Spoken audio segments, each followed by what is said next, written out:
Para continuar, vamos a hacer una presentación breve del arquitecto José Luis Basualdo, que es arquitecto y planificador urbano con especialización en planificación estratégica, diplomado en mercados de suelo y magíster en planificación territorial y gestión ambiental. Cuenta con 24 años de experiencia en viviendas de interés social, habiendo desempeñado durante 8 años el cargo de gerente de planeamiento y proyecto en el Instituto de la Vivienda de Corrientes. Entre 2011 y 2015 fue coordinador de planes en programa de fortalecimiento institucional en la Subsecretaría de Planificación Territorial de la Inversión Pública con financiamiento de la Corporación Andina de Fomento, habiendo coordinado planes de ordenamiento territorial en gran parte del territorio argentino. De 2016 a la actualidad se desempeña como asesor en ordenamiento territorial del Gobierno de San Juan, como consultor senior del programa de ciudades en el CIPEC y consultor en ordenamiento territorial de la Fundación Bosques Nativos Argentinos y coordinador local del proyecto NAP Ciudades de Naciones Unidas para la adaptación al cambio climático de las ciudades en Uruguay. Desde el año 2010 es profesora de educación a distancia en Lincoln Institute, en ALC, que bueno, no sé qué es, en cursos de planeamiento y gestión territorial con énfasis en las ciudades de pequeño porte. Ha publicado diversos artículos y capítulos de libros sobre temas de planeamiento, ordenamiento territorial y planificación estratégica. Ha realizado planes urbanos y regionales. Ha actuado como coordinador del Plan Estratégico de la región de Jachal, Iglesia Caringasta y Valle Fértil de San Juan. Consultor senior para el diagnóstico de los sistemas de asentamientos humanos y de movilidad, energía y comunicación para la actuación del diagnóstico del Plan de Desarrollo y Ordenamiento Territorial de la provincia de Esmeraldas, Ecuador. Coordinador institucional del PET Puna, Plan Estratégico Territorial para la Puna Jujeña, provincia de Jujuy. Coordinador institucional del POT Valle Bermejo, Plan de Ordenamiento Territorial para el Valle de Bermejo en la provincia de La Rioja. Asesor en el Plan de Ordenamiento Territorial de Áreas Rurales de la provincia de Mendoza. Así que bueno, bienvenido. Muchas gracias. Bueno, gracias a la Fundación, gracias a ustedes por estar acá, porque sábado, mediodía, es muy difícil hablar después de que hablaron de arte. Hay que remontar y remontar la hora del almuerzo, así que voy a tratar, aunque a algunos de ustedes les llegue lo que les voy a contar, ya me voy a sentir satisfecho. Bueno, la primera pregunta que tengo que hacer, bueno, la primera voy a hacer un pedido. Vamos a dejar todas las preguntas, porque yo voy a empezar a contar cosas que son bastante controversiales. Voy a hablar de política territorial. Cuando habla de política territorial siempre aparece, mi vecina, el basurero, el problema del bulevar. Entonces, lo dejamos todo al final, es el primer pedido. Segundo, quiero que me digan quiénes viven en ciudades de menos de 50.000 habitantes. Bueno, yo propongo que por votación designemos estas jornadas, hablemos de lo que no están. Porque la primera hablamos de los pobres, con Roberto, yo creo que ninguno acá es pobre, y ahora vamos a hablar de las pequeñas ciudades. Casi todos vivimos en ciudades que son de más de 50.000 habitantes. Y esto implica un gran desafío, porque a nosotros nos enseñan en las facultades a planificar y a diseñar el espacio urbano y a gestionar ciudades, pero no las pequeñas ciudades. Las pequeñas ciudades tienen unas características que las hacen totalmente distintas de las ciudades, de las metrópolis, de las grandes ciudades, de las ciudades medianas inclusive. Entonces la idea central que les quiero transmitir es que a pesar de que las pequeñas ciudades tienen una altísima participación y un gran dinamismo, el planeamiento mantiene una gran deuda con ellas. Sus particularidades obligan a redefinir enfoques e instrumentos que tenemos sobre las pequeñas ciudades. Vamos a andar rápido. Esto es una cosa, este es sobre el censo del 2010. Cuando trabajé en Nación, en la parte del programa de fortalecimiento, se hizo el Plan Estratégico Territorial y empezamos a se hizo una caracterización. Y entonces esta caracterización muestra, por ejemplo, acá están las categorías que le pusimos. Estas categorías difieren de otras categorizaciones como de Bamnaski y Gorohovsky, que son los que trabajan en planeamiento, algunos lo van a saber, para otros es chino, pero son personas que se ocuparon de caracterizar los niveles de los núcleos urbanos. Acá están las cantidades, las poblaciones, el promedio, el porcentaje. Y acá encontramos que el nodo internacional, obviamente, Buenos Aires y Gran Buenos Aires, en aquel momento estaba por arriba, en 2010 por arriba de los 13 millones, hoy se calcula que está arriba de los 14 millones. 4 nodos nacionales, sabemos cuáles son: Rosario, Córdoba, Mendoza, Tucumán, son básicamente. Nodos regionales tenemos 18, son casi todos coinciden con las capitales de provincia. Y acá tenemos las ciudades que están más o menos entre 5.000 y 50.000 habitantes. Si sumamos esto hacia el 2011, esto fue el sistema argentino. Si sumamos esto, tenemos que casi el 13 más el 8,21, casi el 30% del porcentaje de los asentamientos viven en ciudades de entre 5.000 y 50.000 habitantes. Entonces, ¿pero qué diferencia puede tener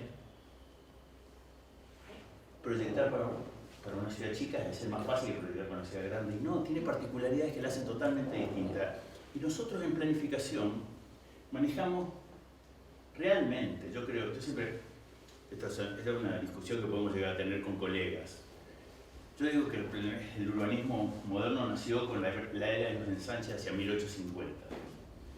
Antes ya había trazado hipodámico, teníamos una cantidad de instrumentos, pero los instrumentos realmente que utilizamos nosotros en el planeamiento, que son básicamente el zoning, la definición de áreas, la intensidad de uso y la distribución de qué uso autorizado y las normas de tejido, aparecen en la época de los ensanches, con Hauptmann y Cerdán. Y ahí aparece toda esa especie de gran tradición que tenemos hoy en el urbanismo, en el planeamiento, en el urbanismo. ¿Qué pasa cuando trabajamos con pequeñas ciudades? Casi siempre, como el hermanito más chico de la prole, se le pone la ropa del hermanito más grande. Entonces se copian. Uno va a una provincia, empieza a encontrar de que la ciudad chica tiene el código planeamiento copiado de la capital de la provincia o de una ciudad más grande. Y empiezan a aparecer cosas tales como las cuestiones de densificación, distribución de áreas, parques industriales en ciudades de 3.000 habitantes, la definición de dónde son los corredores comerciales, grandes equipamientos, un gran equipamiento en una ciudad pequeña puede llegar a ser un parador donde está parando 2 veces por día el colectivo que nos lleva a la ciudad capital. Entonces, tenemos que empezar a redefinir esas cosas. Entonces, esto es un trabajo que hice en su momento y me parecía interesante. Por ejemplo,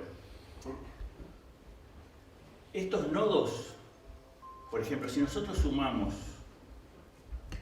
estos tres, más o menos, llegan casi a un 30% de la población, casi uno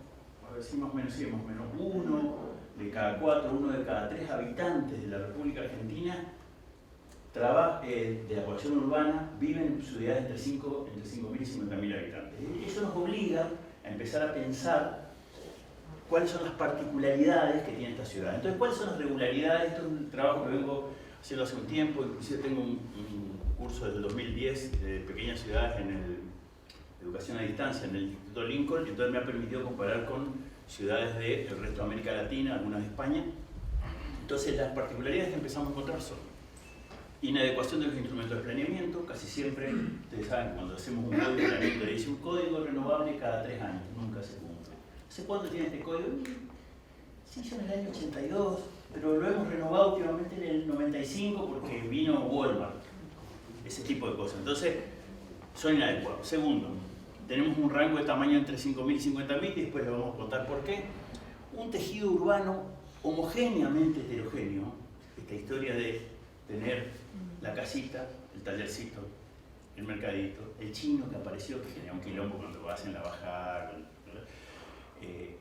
otra casita, una pensión de planta baja y 2 pisos, un tejido muy, muy misturado que empieza a dar por un poquitito a tirar por la borda esta historia de nuestras áreas homogéneas, área residencial, área comercial. En una ciudad pequeña hablar de eso es como tratar de dividir funciones dentro de un monoambiente, una cosa rara. Tenemos una heterogeneidad de funciones en el sistema urbano. Hay ciudades que son pequeñas, pero son dormitorios, que están muy cercanas a una ciudad grande, y toda la gente expulsada por los precios. Yo creo que a algunos le va a resonar cuando diga expulsado por los precios de los alquileres y de las propiedades, sobre todo acá en Neuquén, se tienen que ir a vivir a otros lugares porque acá ya no encuentra su lugar. O si son ciudades dormitorios, o ciudades asociadas a explotaciones primarias, por ejemplo la soja, o el petróleo, o son lugares en donde las ciudades tienen unas características determinadas de monofuncionalidad, o ciudades muy activas que verán y en decadencia, que estaban alrededor de una estación de ferrocarril. Entonces hoy están en decadencia, pero que están tratando de luchar por esa supervivencia, articulando esfuerzos con otras ciudades. No, esto no. Ahí está. Tiene cuestiones de vulnerabilidad fiscal muy fuertes. Un estudio que se hizo a fines del año 2010 mostraba que a nuestros municipios llega solo el 4% de los recursos que se generan de la torta fiscal, solo el 4% llega a los municipios. Ahora bien, el municipio tiene que encargarse de alumbrado, barrido, limpieza, pavimentación, obras, promover turismo, promover arte, trabajar contra la pobreza, algo de vivienda también tiene que ocuparse, problemas de la cuestión ambiental, asentamientos informales, con el 4% del monto que les llega hasta el final. Entonces las cuestiones de la vulnerabilidad fiscal son muy complicadas para los municipios. Pero el municipio se enfrenta con esta historia de qué hacemos con lo poco que tenemos. Y por último, para mí esto es importantísimo, y lo dice un arquitecto, también un sociólogo y nada por el estilo, tenemos una trama de relaciones sociales permeadas por el conocimiento, el parentesco y la proximidad. Esta historia de quién se va a animar a cerrarle la roticería al cuñado del intendente. Por más de que sabemos de que no tiene azulejado, de que se intoxicaron.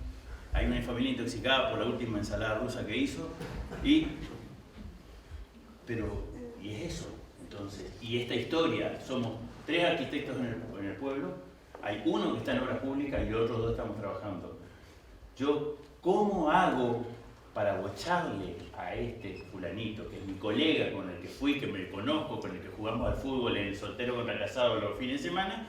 ¿Cómo hago para bocharle el proyecto? Porque sé que él es el próximo secretario cuando haya un recambio de gobierno. Entonces, esa trama es una trama muy compleja como para poder aplicar estas cuestiones de disciplina fiscal, policía urbanística. Entonces, es una cosa que es como que, mira, no te piso el callo si no me lo pisas vos, no me toques el traste, yo tampoco te lo toco, y vamos tratando de llevar, entonces, un poco todo nuestro código de planeamiento se empieza a poblar de excepciones y empieza a ser, este es el código, estas son las excepciones, y vamos llevando como podemos esta historia y no lo volvamos a tocar hasta dentro de 2 gobiernos por lo menos. Entonces, algunas cuestiones que afectan a nuestros territorios es que la incertidumbre y la multiescalaridad, esta historia de la globalización que hace que nosotros tengamos que sufrir los cambios en los precios de commodity que se hacían en Chicago Arabia Saudita, de que si a nosotros nos cambia totalmente si nos vamos a ir de vacaciones o no, si el barril de petróleo está a 60, está a 70, está a 50, eso lo sabemos perfectamente, o si la soja algún día volverá a esa mítica época dorada. ¿Te acordás, Gordo, cuando estaba a 600 y podíamos ir a Miami? Y ese tipo de cosas. Entonces, sabemos que la globalización y la interdependencia y las decisiones que se toman en diferentes niveles de gobierno por arriba de lo local afectan nuestra vida. Pero en las pequeñas ciudades es peor porque estamos en el furgón de cola. Entonces el chicotazo es mucho peor.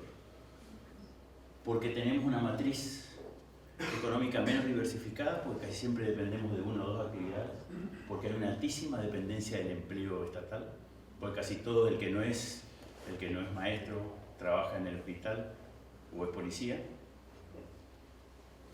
Entonces, eso pega. Entonces la incertidumbre es muy fuerte en las pequeñas. Entonces nosotros sabemos que hay decisiones que se toman arriba, pero la trinchera se la pelea en lo local, porque acá es donde se sienten los efectos. Hay una cuestión de tamaño poblacional que ahora voy a pasar rapidísimo porque no me interesa mucho esa historia. La función de los PCNs, qué desafío. La función de las pequeñas ciudades en el sistema es importantísimo. Como yo les decía, no es lo mismo formar parte de un área metropolitana que ser una pequeña ciudad que formar parte de una cuenca.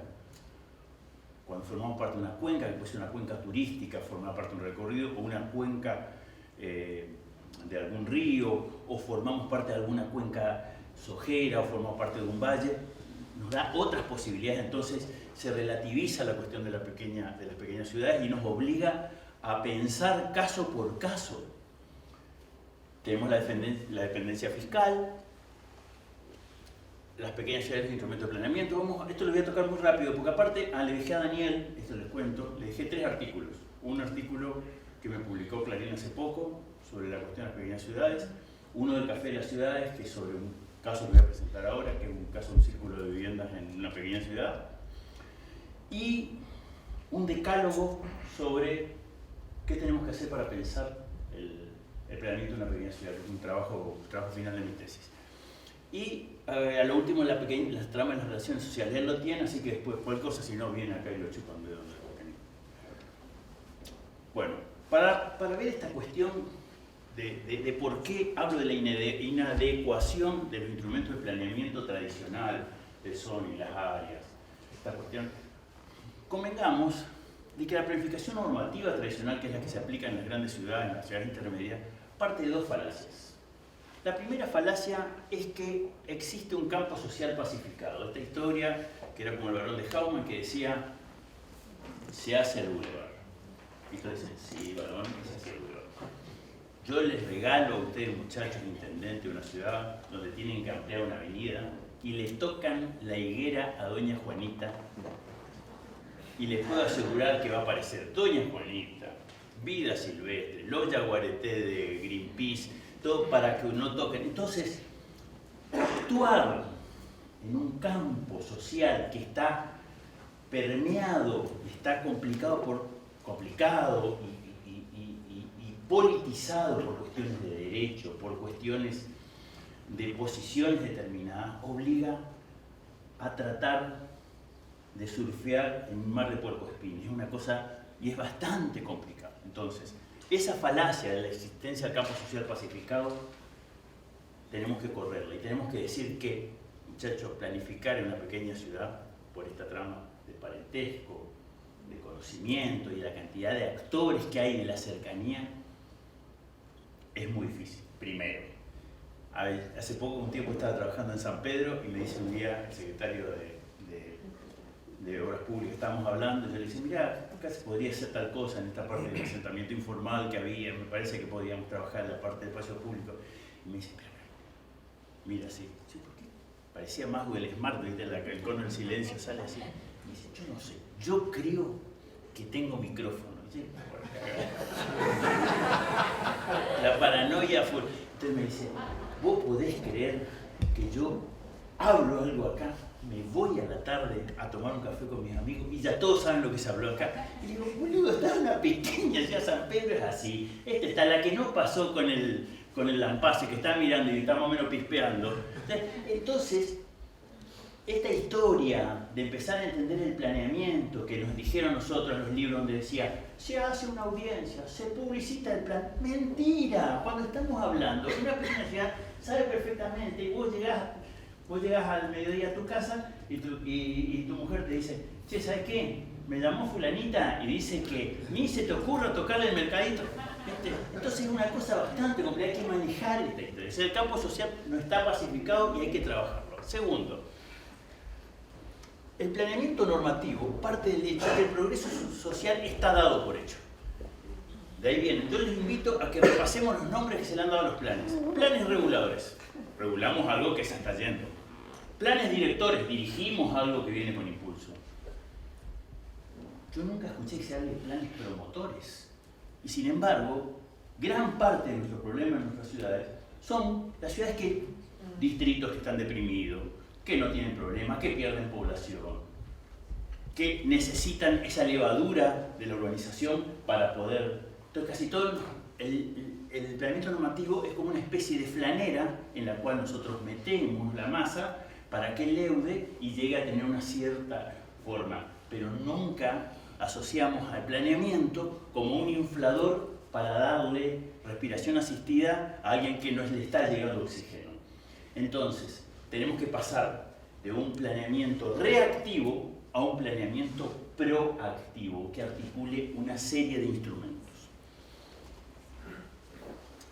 En mi trabajo se me ocurrió un día, esto no lo vi en ninguna parte, pero empecé a decir cómo se definían las pequeñas ciudades en todo el mundo. Entonces empecé a encontrar cómo se definía el plan estratégico territorial, Babnarski y Gorojowski, George, que es un geógrafo, Laborie, que es otro geógrafo, los dos son franceses, en Brasil, en España, en Francia, y encontré que aproximadamente,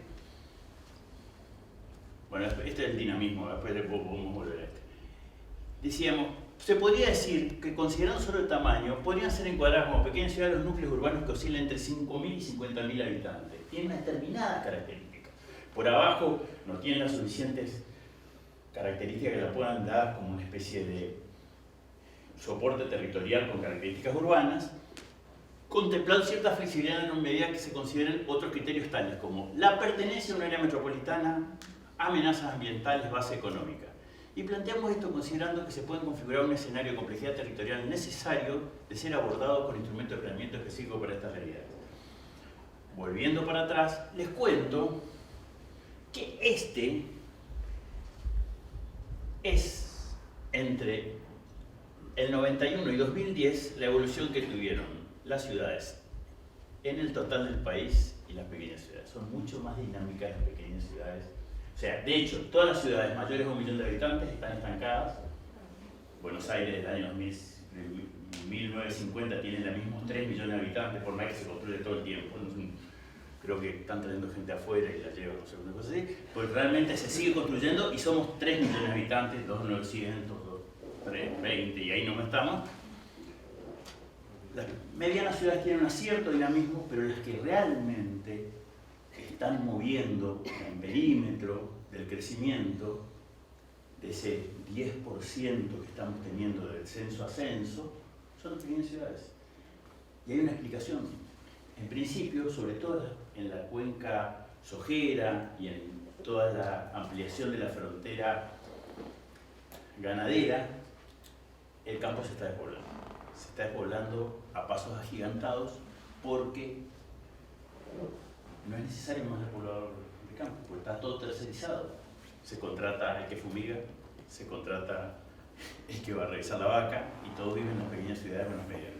Entonces, eso empieza a configurar un territorio donde antes las villas se ubicaban solamente de las medianas para arriba y ahora empiezan a aparecer villas de asentamiento en pequeñas ciudades.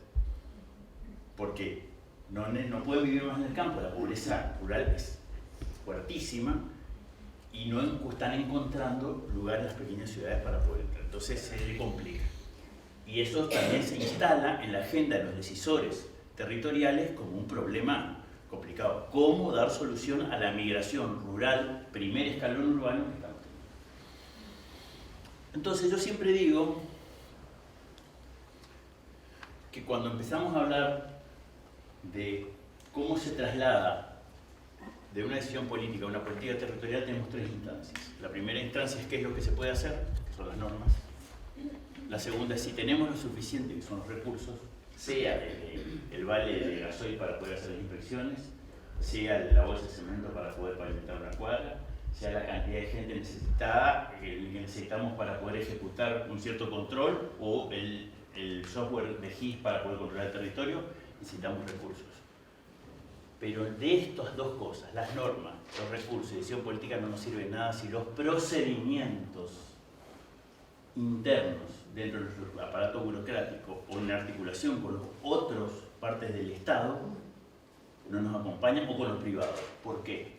No me sirve de nada tener recursos, tener normas, si necesito 2 meses para pasar un expediente de un escritorio al otro.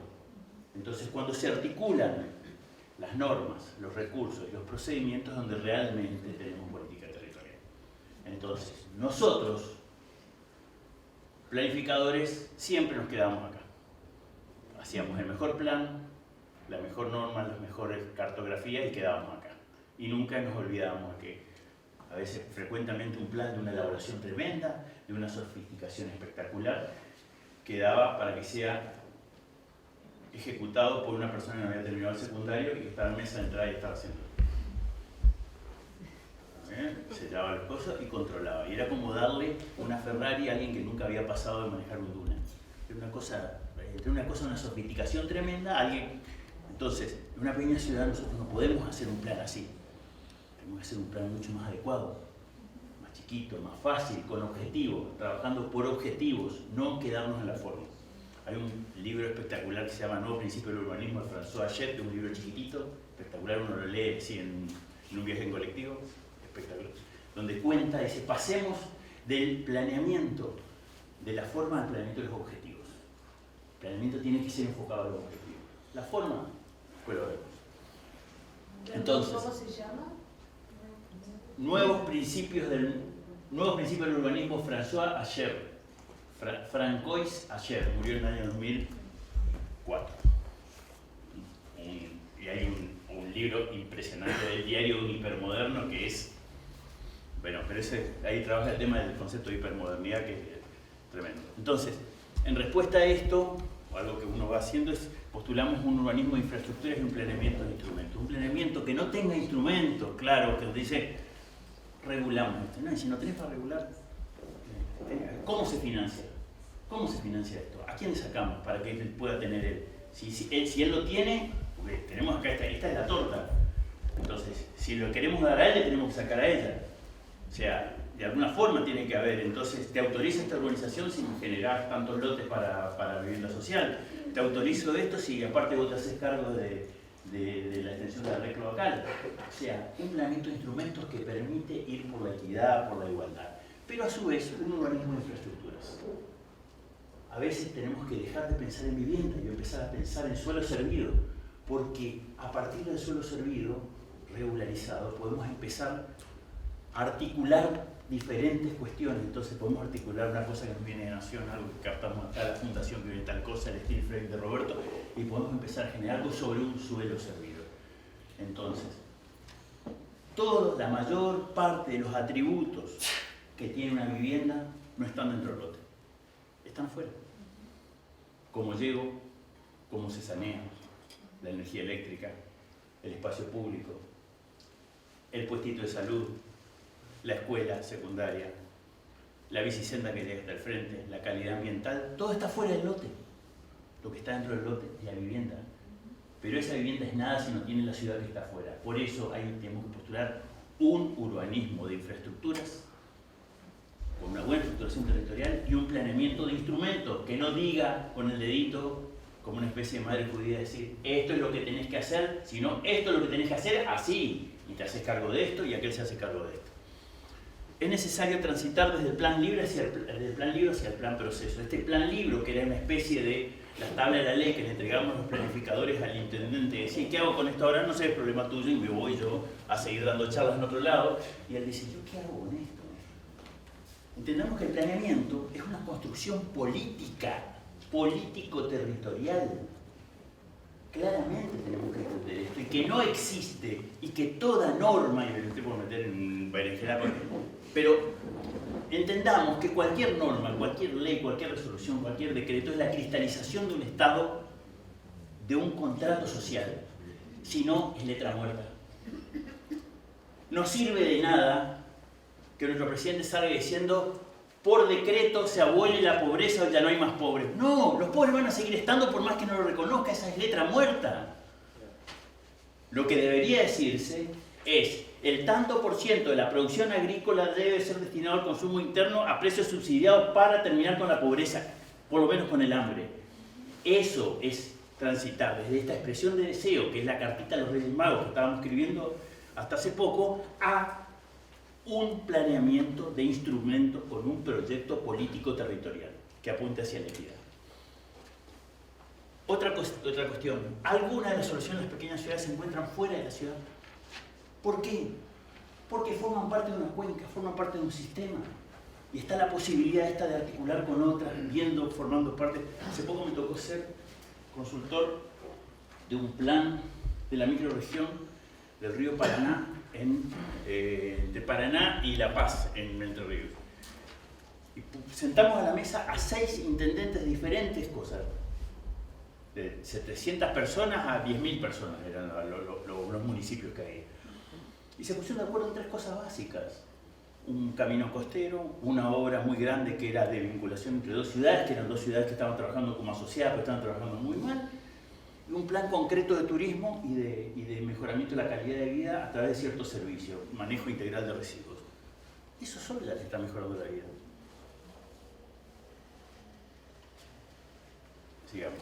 La participación debe ser entendida como un dispositivo y no como un evento. Y acá todos los millennials me van a entender. A ver, en este momento estoy revisando algunos conceptos.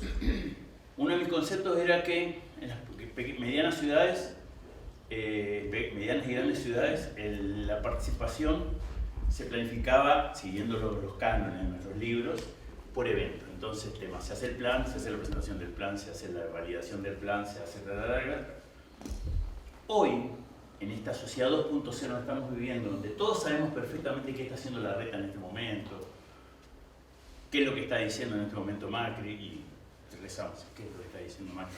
Entonces, en todo momento tenemos un ojo puesto encima de nuestros decisores políticos. Entonces, hoy, lo que hasta el año pasado yo decía que era para las pequeñas ciudades, le estoy diciendo también un poco para las grandes y para los países. La participación, esta historia de juntar mucha gente en un determinado lugar, ya está como en crisis. Hoy hay otras formas. Esta historia de las redes sociales, de las fake news, las cosas que llegan por WhatsApp, hacen que la participación esté atento todo el tiempo. En las pequeñas ciudades eso se acusa mucho. Entonces yo no tengo necesidad de llamar a la gente para contarles algo. Muchas veces lo puedo contar a través de una buena página web, de algunos grupos que tenga. Yo sé que puedo incidir, si incido en el grupo de la parroquia, en el grupo del equipo de fútbol, en el grupo del club de pescadores y en 2 o 3 en el grupo de las escuelas, yo estoy seguro de que llego al 90% de la gente. Entonces, la participación tiene que ser entendida ya como un dispositivo permanente y no como un evento, que no tiene nada que ver con esta mirada que está viendo de fijar políticas de Estado a través del focus group. No tiene nada que ver con eso. Las políticas de Estado deben ser fijadas con un claro objetivo de hacia dónde queremos ir, y no tiene que ser porque venga algún asesor que me diga, mirá, en el focus group no diga que hay tantos pobres, bajale 5.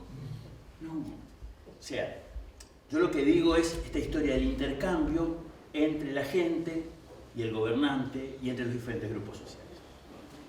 El planeamiento claramente es un espacio transversal de las políticas públicas territoriales. ¿Por qué?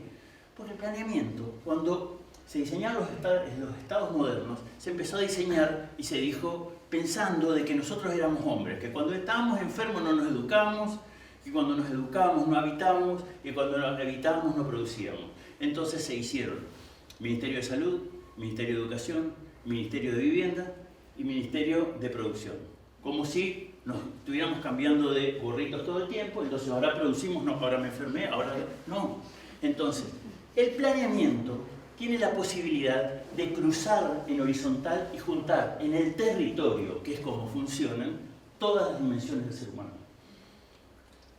En una pequeña ciudad eso es mucho más recusado, y es la posibilidad que tenemos de sentar a la misma mesa al dueño del hipermercado, al chino que está puteando porque le aparece el hipermercado, al del mercadito que le va a joder el hipermercado, y a la señora que quiere comprar más barato, y al productor que te lleva alimento fresco y no sabe a quién venderle de los tres.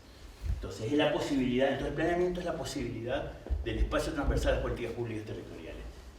Y por supuesto, lo que está subyaciendo detrás de todo esto es que se impone politizar la técnica y tecnificar la política. No podemos.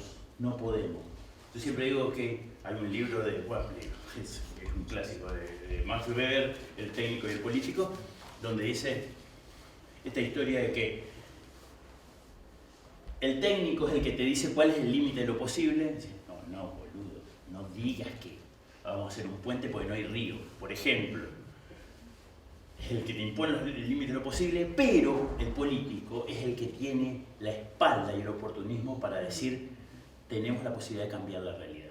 Entonces me parece que entre esa ida y vuelta de qué es lo que le puedo pedir y qué es lo que le puedo asesorar, es donde realmente es necesario mejorar nuestra cuestión de planeamiento territorial. Entendiendo que el plan debe militarse. Cuando digo militarse no es militancia política, es ponernos la camiseta para que el plan sea llevado adelante, sabiendo que lo hacemos para mejorar la vida de la gente. Entonces, en síntesis, necesitamos más planeamiento y no menos, más articulado con el resto de las políticas, más estratégico y pragmático, más conectado con la construcción ciudadana, más medible y ajustable. No podemos seguir volando sin instrumentos. Tenemos que saber qué efecto tenemos. Regularizamos el asentamiento, ¿cómo están los efluentes? Regularizamos los asentamientos, mejoró la calidad de la gente invierte en la casa, no invierte en la casa, le mejoró. ¿Cómo está la cuestión de educación? Ahora que tienen una casa segura, mejoraron el rendimiento educativo, se enferman menos. Tenemos que saber qué efecto estamos teniendo. Las evidencias allá demuestran la hipótesis que las pequeñas ciudades tienen una gran relevancia y dinamismo del sistema urbano. El enfoque del planeamiento tradicional no ha demostrado su ineficiencia. La gestión territorial precisa de políticas articuladas que exceden el ámbito del planeamiento. Con lo cual nos vamos a transformar, nosotros planificadores, en los seres más detestables dentro de las reuniones de gabinete. Porque hasta el momento éramos los pobrecitos chiquititos. Siempre digo que aunque un municipio no tenga plan, siempre tiene un plan. Y el plan es el presupuesto de cada año. Entonces cuando vemos de que tenemos que al gobierno, a obras públicas se le da el 60%, al gobierno se le da el 30%, a cultura se le da el 15% y a planeamiento se le da el 5%, nos está diciendo algo de la ciudad que estamos queriendo. Entonces, es la posibilidad que tenemos de poder articular con el resto y existe posibilidad para el planeamiento de las pequeñas ciudades a medida que se renueven enfoques e instrumentos. En el texto que le dejé a Daniel y que les van a poder ustedes tener, está a lo largo de 14 páginas, que es una cosa, un ladrillo infame, desarrollado cada una de estas historias, que es un libro blanco preliminar de las pequeñas ciudades, que lo fui desarrollando, lo hice leer a personas a las cuales respeto mucho, Roberto Monteverde le gustó mucho, Marcelo Corti le gustó mucho, y está cada una de estas cuestiones. Yo, por desarrollar una sola, muy chiquitita, diría que el planeamiento adecuado de las pequeñas ciudades, que ya lo he hablado bastante, es un planeamiento, para empezar, que empiece a incorporar cuestiones tales como planificación derivada. O sea, una pequeña ciudad tiene que tener una idea general, cuáles son los objetivos mínimos sobre los cuales no podemos bajar, y un desarrollo por macrozonas. Sabemos que esta macrozona que se está desarrollando, se va a desarrollar en los próximos años, va a tener una determinada vocación, pero que puede ser objeto de un plan particular. ¿Por qué digo esto? Y no lo decimos ya de entrada. Porque las ciudades son tan inestables que puede ser, como yo les decía, que baje de 60 a 40 el barril de petróleo, que baje de 600 a 300 la tonelada de soja, hace que me cambie totalmente la posibilidad de desarrollar ciertas ciudades. Porque la gente no va a querer invertir, porque la gente se va a guardar los verdes, porque la gente va a decir, esperemos hasta el año que viene, y mientras tanto la ciudad está quedando. Entonces, esta historia de poder desarrollarlo por sectores, con determinadas características, o sea, objetivos muy claros, me parece que es una buena posibilidad. Utilizar el plan parcial con instrumentos adecuados, donde cada uno de los actores se haga cargo de los costos y los beneficios, porque hasta el momento en nuestras ciudades todos somos objeto de una lotería, en la cual a algunos les toca, por suerte, tienen una vivienda sobre un lote sobre el bulevar y le aumentaron por 10 su edificabilidad, y entonces dijeron, qué bueno, ahora vale 10 veces más mi propiedad. Y hay gente a la cual no le toca nada porque vive en la periferia y tiene que con sus impuestos pagarle la edificabilidad que tiene él y quedamos fuera de la ciudad. Entonces me parece que ese es un planeamiento mucho más estratégico, más progresivo, más inteligente, más de negociación que se tiene que dar a lo largo del tiempo. Y ahora les voy a presentar un caso que es muy chiquitito y está desarrollado este es un artículo, salió un artículo de Café de la Ciudad del último capítulo, del último número de Café de la Ciudad, que es el caso de Montecristo, una ciudad de 10.000 habitantes, 12.000 habitantes. Está en el área metropolitana de Córdoba, distrito Río Primero, acá está Córdoba, acá está el área metropolitana de Córdoba, ese cuadradito de 24 por 24 kilómetros, uno de los ejidos más grandes urbanos del mundo es Córdoba, y ahí muy cerquita está Montecristo. Montecristo es esto. Montecristo hace como 8 años tuvo la última vivienda de interés, 8 o 10 años, la última vivienda de interés, se entregó la última vivienda de interés social, lo hizo el IPB, el Instituto Provincial de Vivienda. Todos saben acá que el viejo FONAVI, hoy Sistema Estatal de Vivienda, trabaja en forma centralizada. En su momento trabajaba con aportes patronales y con aportes propios de los trabajadores. Después mutó en la época de Cavallo, se sacaban los aportes patronales, raros, y se pasó a tener un impuesto sobre combustibles. Entonces eso armó un Fondo Nacional de la Vivienda que a partir de los años 90 se destina autárquicamente con remesas diarias a cada uno de los institutos de vivienda para que hagan autárquicamente su política de vivienda. Después apareció el Plan Federal, bueno, eso lo podemos hablar después, pero en general los IPB manejan autárquicamente y centralizadamente la política de vivienda. Hace 8 o 10 años fue la última vez que Montecristo, que es una ciudad con gran dinamismo, está en una cuenca agrícola muy interesante, una cuenca industrial, es muy interesante. Tiene, ahí está Blangino, está, que le gusta las galletitas, están las galletitas bolitas, Indumix, que son los que se ocupan de hacer los tanques, ¿cómo se llaman? Sí, los Mixer. O sea, no hay pobres, pero a pesar de que no hay pobreza, hay mucha gente que no llegaba a la vivienda. Entonces, en determinado momento, se les ocurrió hacer una mutual y comprar este terreno, el verde. Y lo fueron urbanizando a poco. Casi como una cooperativa, una mutual, fueron urbanizando. Cuando llega al gobierno, hace 3 periodos de gobierno, el actual intendente, dice: vamos a hacer un círculo de vivienda. Entonces se arma un círculo de vivienda. Estas son las viviendas que está haciendo. Con un impacto tremendo, ¿no? En 3 años hizo 70 viviendas, que para una ciudad de 10.000 habitantes es muchísimo. Viviendas que tienen 2 características. Estas son viviendas en lotes individuales, que son casi todos los que están en el loteo de la mutual. Y estas son viviendas en PH, en lotes de 12 por 30, que les permite aprovechar un poquitito más. Esto es para los que tenían lote y esto es para los que no tenían lote. Entonces acá se les cobra aparte un poquitito la diferencia del lote, unos precios que uno no puede creer. Como está diciendo, no llega a los $200. Es más barato de $200 y trabajan con empresas locales. Están movilizados. Empresas locales que trabajan, tienen una gran cantidad de gente que está trabajando, gente que paga puntualmente la cuota. Un círculo de vivienda está teniendo un impacto tremendo. La gente sabe exactamente qué es lo que va a recibir y cuándo lo va a recibir y pueden hacer modificaciones en la casa. Entonces el esquema más o menos que armé es: la fase 1 fue la producción del suelo, la mutual 4 de enero compra suelo rural, urbaniza el suelo y el municipio otorga la norma y apoya el proceso de urbanización.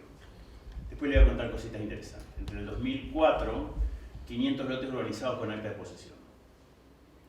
La fase 2, la construcción de las viviendas. El EMUVI, Ente Municipal de la Vivienda, que tiene un directorio total y absolutamente democrático con representantes inclusive de los usuarios, diseña e implementa los planes, conforma círculo de vivienda, gestiona, adjudica la construcción de vivienda y administra el fondo.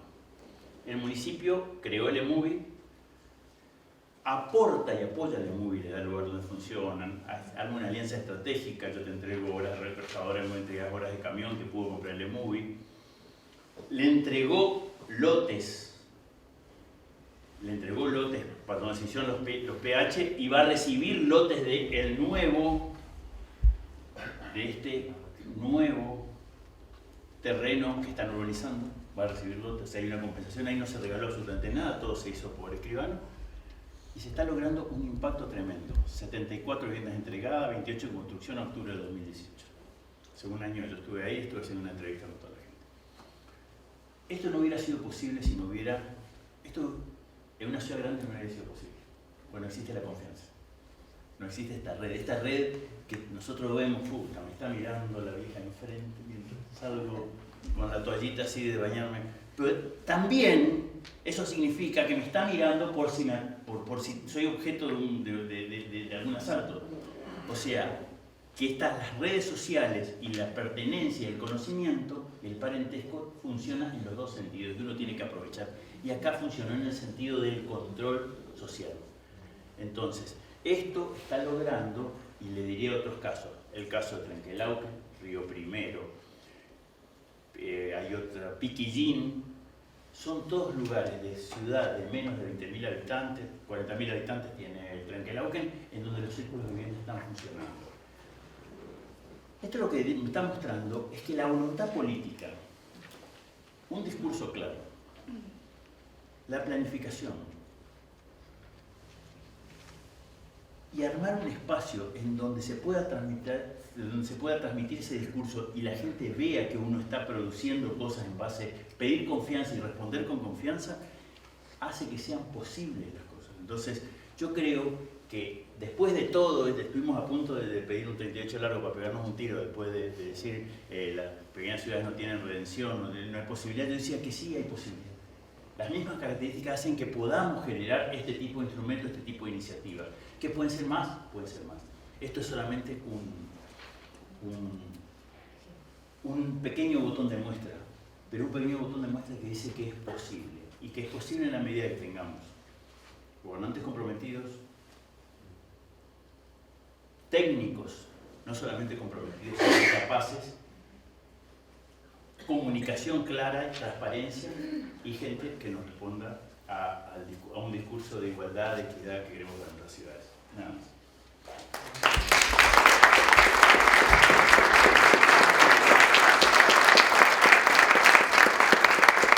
Ahora sí, me preguntan, porque si no me sacaban y me cuesta por ahí.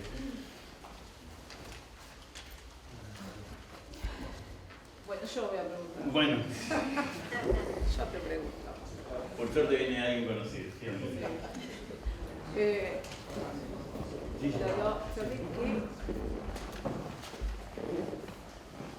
¿Cómo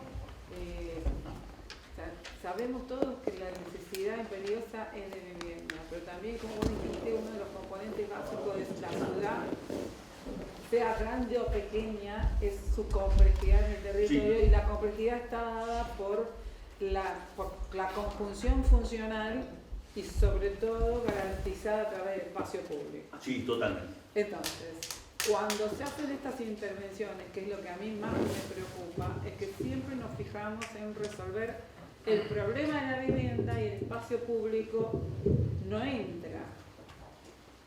Es decir, ¿cómo conjugamos esta estampilla de vivienda para construir ciudad realmente y no quedarnos en lo que puede ser urbanización residencial? Totalmente. Bueno, bien. ¿No? Y fragmentación del espacio. Totalmente. Bueno, en el final del artículo de Café de las Ciudades, justamente una de las críticas que hago es el tema de que en su momento cuando se hace la subdivisión, se hace una subdivisión muy pensando en el lote y quedaban las plazas como remanentes. Decía que ahora teníamos que pasar la segunda etapa, en la cual incorporamos calidad de espacio público y la integración de ese espacio público con el sistema de espacio público de toda la ciudad. O sea, yo estoy totalmente de acuerdo. Inclusive, a ver, vamos a ver si lo tengo acá. No, porque la estrategia es, en realidad, privilegiemos lo público, empezando por lo público, totalmente, para complementar la trama con lo urbano. Mirá, o sea, con lo justamente, una de las cosas que ponía, esos son los 10 puntos que estaban, sí. Aunque en realidad, como dice Marcelo Corti, decía, este es como la frase de Groucho Marx, tengo estos principios, pero puedo tener estos otros. Pueden haber 12, pueden haber 15, pueden haber 9. Pero en el punto 7, yo trabajo el tema de las ciudades más compactas y consolidadas. Las ciudades más compactas y consolidadas, eso lo hemos hablado varias veces, nos dan la posibilidad de generar una densidad de flujos y una calidad de espacio público que de otra forma no lo tendríamos. Cuando nosotros trabajamos con esta especie de diseminar la ciudad en el territorio, perdemos esa calidad, entonces el espacio público que figura, que está pintado de verde y me eleva los índices de la OMS, yo me doy cuenta que es una porquería porque es un descampado que tiene